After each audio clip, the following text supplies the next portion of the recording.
Happy Flannel Friday, fellow fishing friends. We have a treat for you today. I got a rather large box from Carl's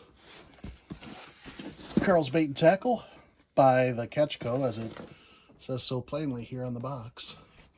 And I want to share with you what I purchased. Actually, this will be two separate videos, just an unboxing of this box, and then there's a treat inside, which will be for a separate video altogether. So let's crank this open and see what we got.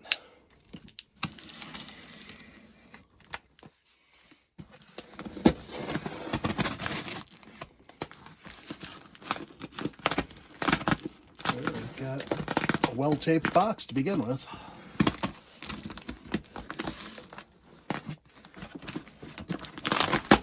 There we go.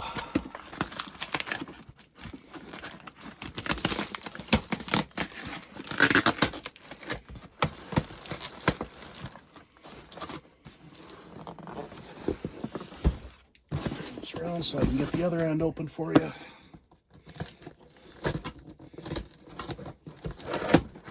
For those of you who missed the Carl's spring sale, I'm sorry you missed that because I got a heck of a bargain. I am a shopcarls.com member, meaning that I purchase from there.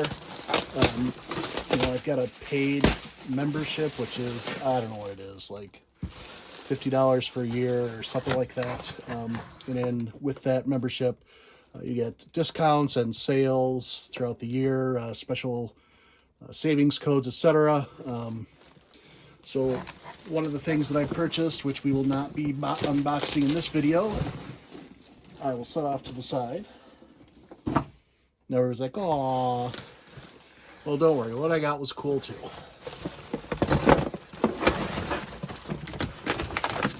As I dump it all over the floor on my side. All right. Give me a second here while I collect my things that I just dropped all over the place. When you can shop and get good discounts, I highly recommend that you do that.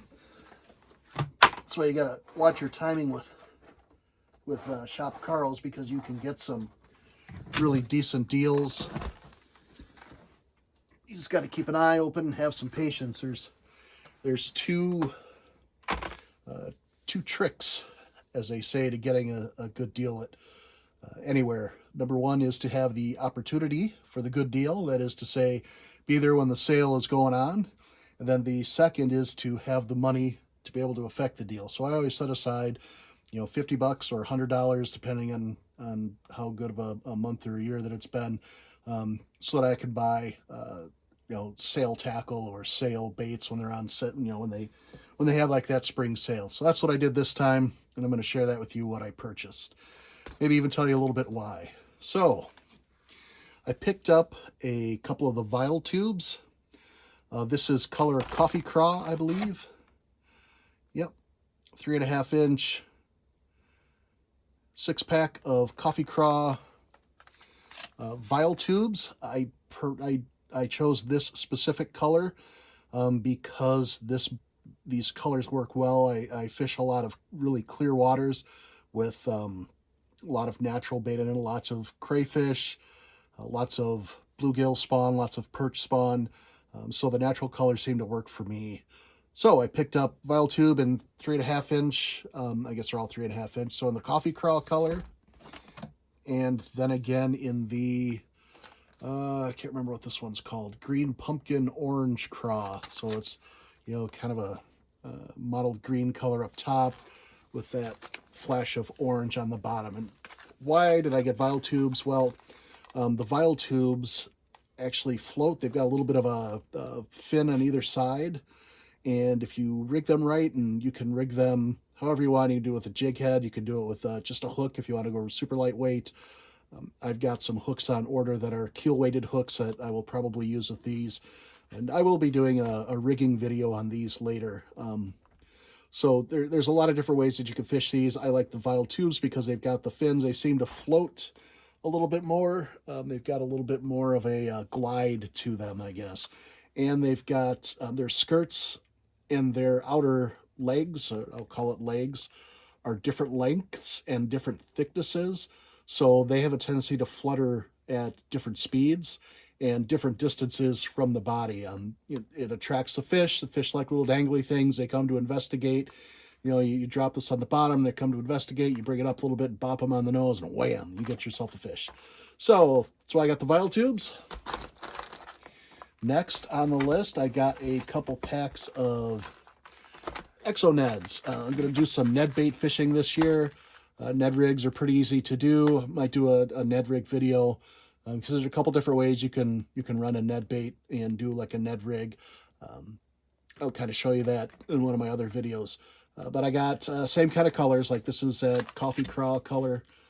And then that same sort of crayfish color. This one's got that little bit darker color on the back. Got some glitter in there to give it a little bit more of attractant. But again, I went with the natural colors. I picked up a pack of Exo sticks. I like these for wacky rigs and for, if I'm going to do a big, like a big drop shot rig, I like to throw one of these on there. They've got the segments on the body, allow it to have some really decent movement. You'll see Sixth Sense has that same kind of segmented body on one of their worms. It works really well. And you've got a different shape on the back end than you do on the front end. So your front and back ends are going to move at different rates. So I'll throw this on a wacky rig. I'll throw this on a Texas rig. I'll throw this on a drop shot. Look for a video where I show you some rigging on these. I've got some different colors. I did not have one like this. It's a little bit of a crayfish color, but it's also a little bit of a natural, like a nightcrawler worm. It's maybe not quite as pink as that, but sometimes fish aren't that picky. So it looks like what fish would eat or what's natural bait in my area. The black on the back would mimic, for at least my area, leeches. I know that bass and panfish and pike all really like leeches out where I fish as well. So there we go. Then I picked up a couple of the shimmer shads. I chose the smaller size. These are the 3-inch shimmer shads. Do a rigging video on these later, but I bought these specifically for doing drop shot rigs. That little dangly tail on these is just crazy how much it wiggles and moves, and really does bring in the fish. Again, I went with a little bit more natural color. Remember exactly what these colors are called: perch and natural. So this is the natural, this is the perch. I know there's a lot of perch where I fish. There's always minnows this color. The shimmer shad has a little piece of mylar foil sandwiched in between the halves of the plastic. You got to be careful when you rig these that you're not hooking into that little piece of plastic. I like to nose hook, so I just have to be careful when I nose hook for a drop shot rig that I'm not hitting that little piece of foil.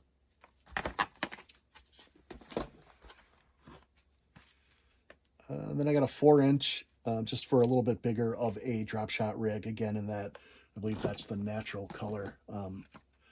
Because I want something a little bit bigger for a little bit later in the season when the bait fish are getting bigger. Bop that up and down in front of the bass. Bound to get a hit on that. And last but not least, was a Koshi bugs. So again, for a Ned rig, not sure I would drop shot these or not. I probably could. Hook in through the tail, leave little dangly bits on the end. So Koshi bug is good for Ned rig, drop shot, and you might even be able to get away with a little bit of a Texas rig if you wanted to, or even hook a jig head on there. I don't know, pretty versatile. It's made out of the Stretch X plastic, so you want to make sure that you've got a bait keeper hook on there, something with some barbs on the shaft that'll hold that bait.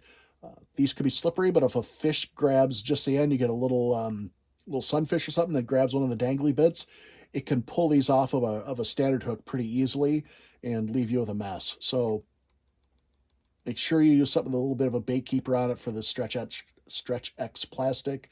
Sorry, I don't know why I'm having trouble saying that, but I am. And yeah, hook these up and catch some fish. This is a leech color, green pumpkin. It's as close to leech color as I could get. I wanted something nice and dark just to kind of mimic that leech on the bottom. So I'll be bouncing these off the bottom on a Ned head, let that back end wiggle around and get the fish's attention. As long as it looks like a leech, I think they'll bite it. So that's what I got this week. Thank you all very much for your time. Tune in next week. We'll open up that other box.